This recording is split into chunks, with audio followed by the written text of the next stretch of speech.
नमस्कार दोस्तों, आज के इस वीडियो में हम सीखेंगे अपना EWS सर्टिफिकेट हम कैसे बना सकते हैं, जिसका स्टेप बाय स्टेप मैं सभी प्रोसेस अभी आपको दिखाने जा रहा हूं।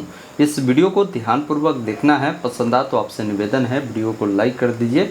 चैनल पे नए हैं तो सब्सक्राइब जरूर कीजिए। इस प्रकार की जो भी अपडेट होगा ना, आपको आगे भी मिलता रहेगा।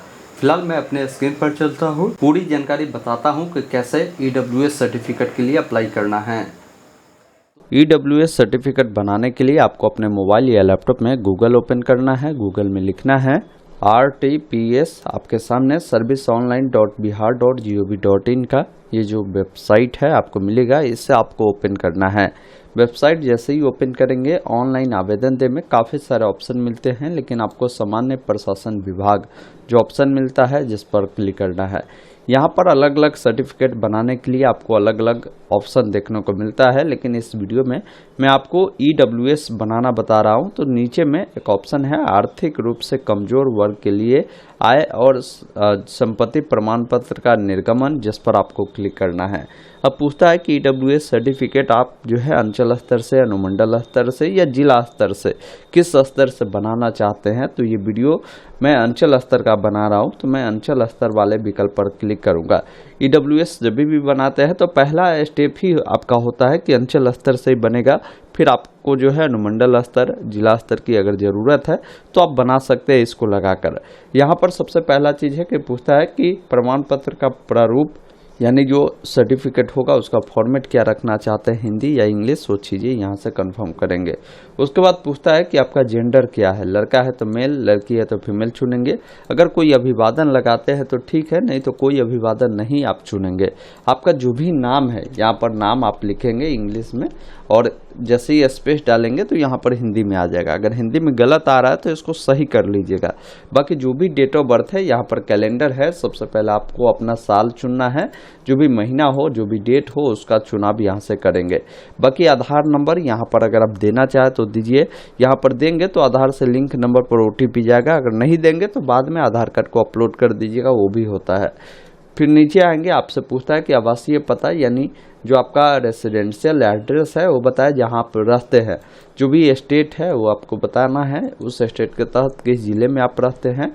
फिर किस अनुमंडल में आप रहते हैं, किस प्रखंड में आप रहते हैं वो बताएंगे। फिर जहाँ आप रहते हैं वो ग्राम पंचायत में आता है या नगर निगम में आता है या नगर परिषद में आता है या नगर पंचायत में आता है वो बताएंगे। आपको अपना वार्ड संख्या बताना है। बाकी जो भी पंचायत का नाम है, यहाँ से पंचायत का नाम चुनेंगे, अपना गांव का नाम लिखेंगे, पोस्ट ऑफिस लिखेंगे, जो भी थाना है लिखेंगे और पिन कोड देंगे। अगर आपका होल्डिंग नंबर है, सर्कल नंबर है तो दीजिए, अन्यथा छोड़ सकते हैं। वही कोई लोग अगर जो है मान लीजिए नगर निगम में रहता है तो नगर निगम चुनेंगे। तो फिर आपको यहाँ पर जो है नगर निगम की जानकारी देना है। फिर यहाँ पर जो है जो भी आपका गांव या टाउन है उसका नाम, पोस्ट ऑफिस लिखना है, थाना लिखना है, पिन कोड देना है। इस प्रकार अपना प्रॉपर एड्रेस यहाँ पर देना है। अब यहाँ पर देखेंगे ना, आपसे बोला गया है क एवं ख में से किसी एक का जो है चुनाव आपको करना होगा। क का क्या मतलब है, जिसमें बोला गया है केंद्र हेतु अधिसूचित अन्य पिछड़ा वर्ग, जिसे हम लोग OBC के नाम से जानते हैं, एवं बिहार हेतु अधिसूचित अनुसूचित जाति, अनुसूचित जनजाति, पिछड़ा वर्ग तथा अत्यंत पिछड़ा वर्ग की सूची में सूचीबद्ध नहीं है। क्योंकि आप जनरल कैटेगरी में आते हैं, EWS वालों का जो नाम है ये OBC की कैटेगरी में भी नहीं होगी, अनुसूचित जाति जनजाति की कैटेगरी में भी नहीं होगी। तो आपको ये जो क वाला ऑप्शन है ना उसको चुनना है। वैसे 2 नंबर ऑप्शन भी सुन लीजिए क्या है। इसमें बोला गया है बिहार हेतु अधिसूचित अनुसूचित जाति, अनुसूचित जनजाति की सूची में सूचीबद्ध नहीं है, जबकि पिछड़ा वर्ग अत्यंत पिछड़ा वर्ग की सूची में सूचीबद्ध है। तो फिर ये इसका मतलब हुआ नहीं, क्योंकि आप SC ST के सूची में नहीं है, लेकिन BC EBC के सूची में है, परंतु केंद्र सरकार द्वारा बिहार हेतु OBC की सूची के तहत जो है सूचीबद्ध नहीं है। तो ये आपके लिए नहीं होगा, आप फर्स्ट वाला ऑप्शन ही चुनेंगे। नीचे आएंगे, आपको बताना होगा कि आप किस कैटेगरी से बिलोंग करते हैं। यहाँ पर सभी कैटेगरी का नाम मिलता है, आप अपने कैटेगरी का नाम चुनेंगे। पिताजी का जो भी नाम है यहाँ पर आप लिखेंगे। जैसे मान लीजिए मैं यहाँ पर लिखता हूँ ना, राम कुमार सिंह लिखा। और जैसे ही स्पेस दिया तो हिंदी में भी आ गया। तो अगर इसमें कुछ सुधार करना है तो सुधार कर सकते हैं।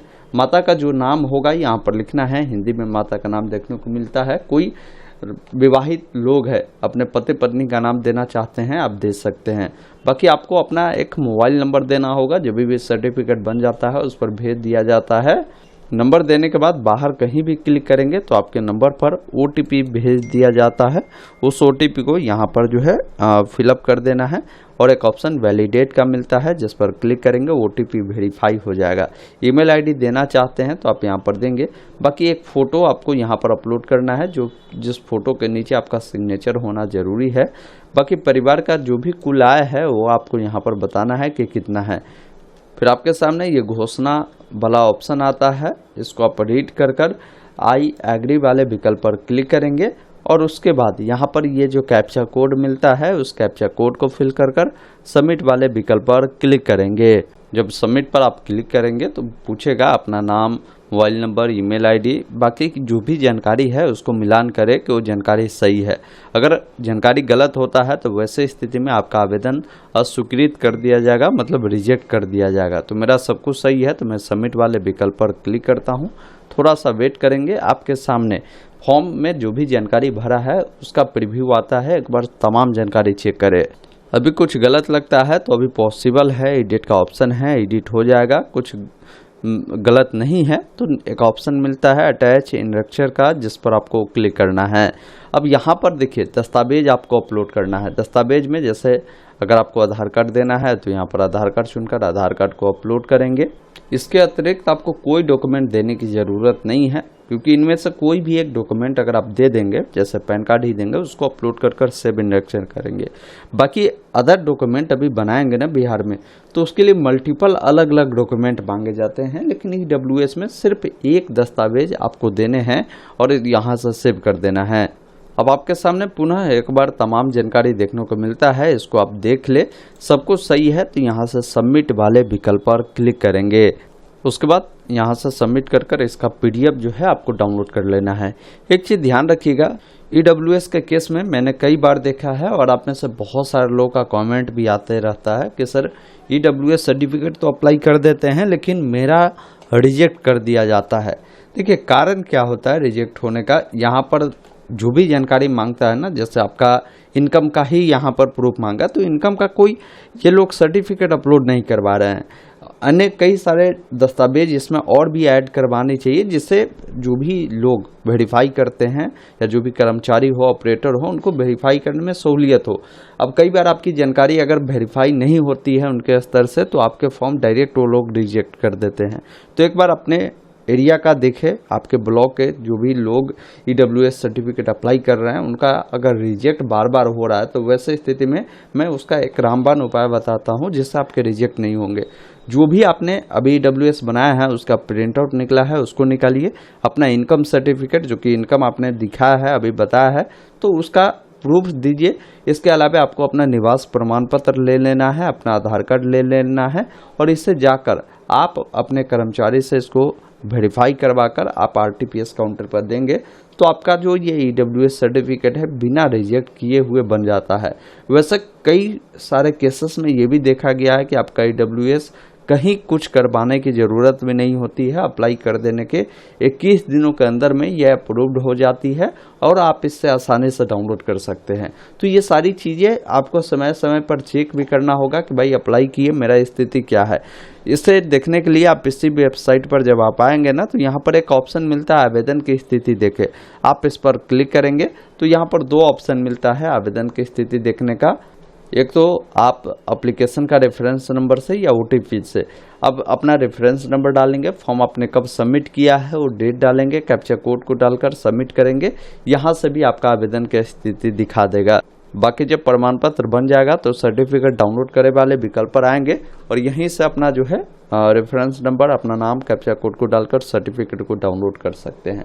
तो ये प्रक्रिया है बिहार में AWS सर्टिफिकेट बनाने का। अगर AWS से आप आते हैं, ये सर्टिफिकेट बन जाता है, तो सरकारी नौकरी में आपको 10% का जो छूट मिलता है गवर्नमेंट से, वो आपको मिलेगा अगर आप लगाते हैं, डॉक्यूमेंट वेरिफिकेशन में दिखाते हैं। तो दोस्तों, अभी आपने देखा, मैंने आपको पूरी जानकारी बताया कैसे आप सभी को AWS सर्टिफिकेट के लिए अप्लाई करना है।